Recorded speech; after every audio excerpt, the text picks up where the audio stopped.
This right here is a real red horse. It's got a kick to it.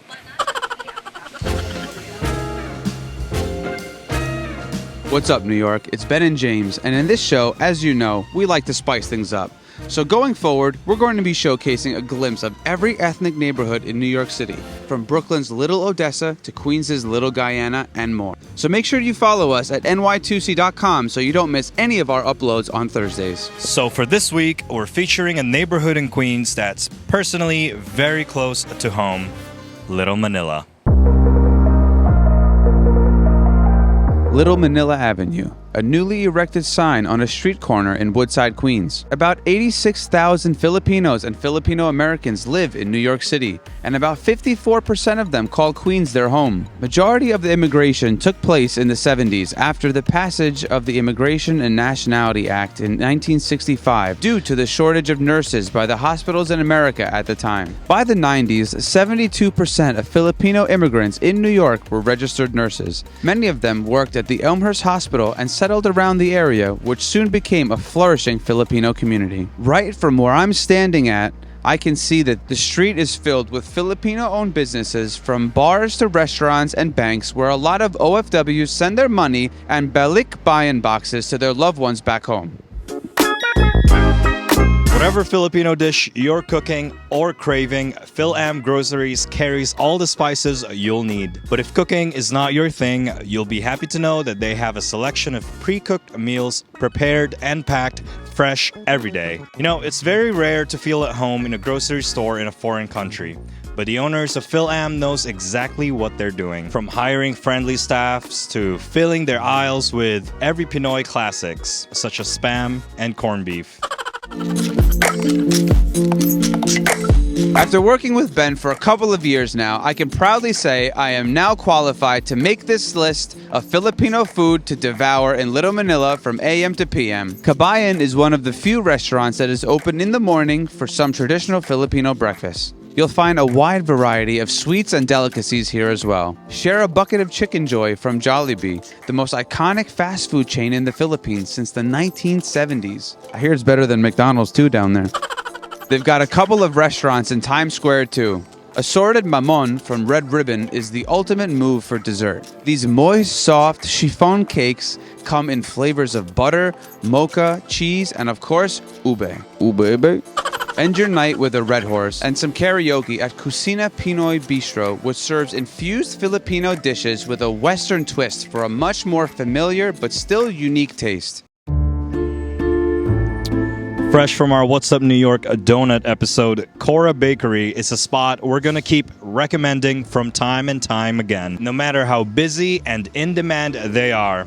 I mean, pumping out mouth-watering quality donuts to 10,000 customers weekly just proves what the owners Kim and Kevin, along with their family and friends, has accomplished in a short period of time. Although Korra is actually 2 stops away on an E or an M from Little Manila, we still had to include them, especially because this is not the type of bakery you can walk in and buy pastries on the same day. So I placed the order on a Monday, and James picked it up on a Friday.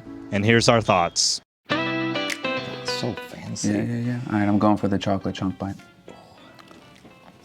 It's rich. It's chocolate, but it's not sweet, which I like about it. It's rich, yeah. Yeah, right? Mm-hmm. Halo, the flavor. This is supposed to be served in a cup.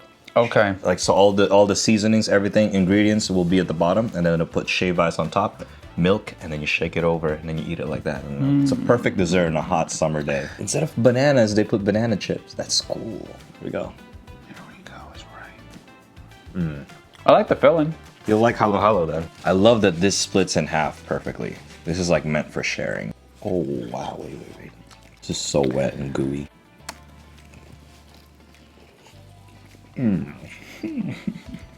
Wow. Wow.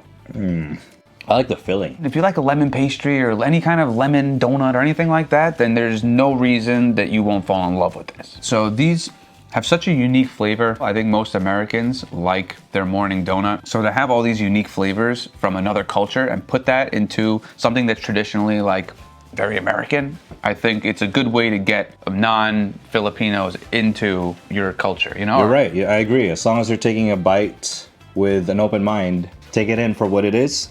All right. Okay, so ube, it actually originated from the Philippines based on James's Google search. From inside and outside, from the cream, breading, everything is purple in this. Our company loves this. It is purple.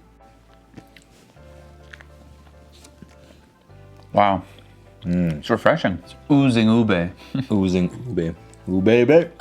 Leche flan. Leche flan That's cream. a leche flan cream right there. Woo. Is it caramelly? All right, here we go. I'm going for it. Yeah. The flan's good. The key to this is to pick up a box with your friends. Make sure that each one of you is picking a different flavor. Maybe split them in half, share them. There's no need to eat a whole box yourself. I don't think you can. Well, if it was a whole box of these, maybe, because this will be the one that I'll get. So we accidentally had the lid of the box covering the champorado sauce. And so now we have to go back to the last piece that we have, and we had it covered the whole time. Night and day, right? Oh, I'd say it was very good. It was worth the week wait. I got to dive into a little bit of your culture and taste some of your flavors brought into a more American traditional pastry. Yeah, that's amazing. Thank you, Korra, for making these. We'll see you guys soon. Manhattan, Brooklyn, Queens, Staten Island, and the Bronx. Which borough do you think is the largest of them all? That's right, none other than this guy's home, Queens. With the land area of 109 square miles and a population of 2.271 million people from 150 different countries. Also makes this the most ethnically diverse urban area in the world. There's over 130 different languages being spoken throughout the borough at every corner in any street at any given time. This astounding mix of cultures is made more evident by the different types of cuisines available within its borders. In Jackson Heights, Roosevelt Avenue, for example, you'll find an Indian beauty salon, Korean supermarkets, Hispanic bars all on one block. The bad news is there's about 6,000 restaurants in Queens, so statistically speaking, it'll take you decades to try them all. But the good news, to appreciate and explore the diversity of Queens, you won't need a passport. All you'll need is some cash, an open mind, and a big stomach. And maybe head over to ny2c.com to find some more videos on where to go. But that's today's trivia. Till next one. It's time for Derek Futterman's On the Call, and this one's for you, sports fans.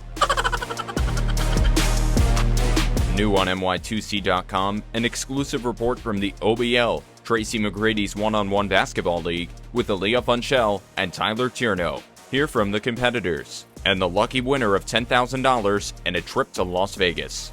I wanted to win. I didn't lose all weekend. That's what I wanted to do, was win. That's it. Later this week, an exclusive report from Brooklyn Bridge Park with Rachel Vulcano about summer activities and things to do in the Dumbo neighborhood. On the New York sports docket for this week, the New York Yankees host the Chicago Cubs for a 3-game homestand from Yankee Stadium. On Saturday for MLB Play Ball Weekend, fans can take home a Yankees arm sleeve. You can also catch summer baseball on Staten Island when the Ferry Hawks host the Long Island Ducks for a 3-game series beginning on Friday night. Saturday is fireworks night, so be sure to get out to the ballpark to watch the post-game display. You can also head to Coney Island for baseball all weekend long, as the Brooklyn Cyclones host the Aberdeen Ironbirds. Also on Sunday, the New York Liberty return to Barclays Center to take on the Chicago Sky. Tip-off for that game is set for 2 o'clock p.m. Lastly, the New York Rangers' run for the Stanley Cup continues as the team returns to Madison Square Garden tonight for Game 5 of the Eastern Conference Finals against the Tampa Bay Lightning. The Blue Shirts will also take on the Bolts in Game 6 in Tampa on Saturday night, with a potential Game 7 being played at the Garden on Monday night. With your NY2C On The Call sports update, I'm Derek Futterman. Be sure to check out ny2c.com or the NY2C mobile app for all the latest content, and we'll see you next week for the latest in New York sports. And that's it for this week's What's Up New York. Hope you enjoyed that glimpse of Little Manila here in Queens. Make sure you follow us at NY2C for more ethnic neighborhood and experiences in the future. And this coming Sunday is a big day for the Philippines, and Filipinos are all very welcoming people, so check out Little Manila, come celebrate, explore the food. We're Ben and James, and we'll see you on the next one. See you next time.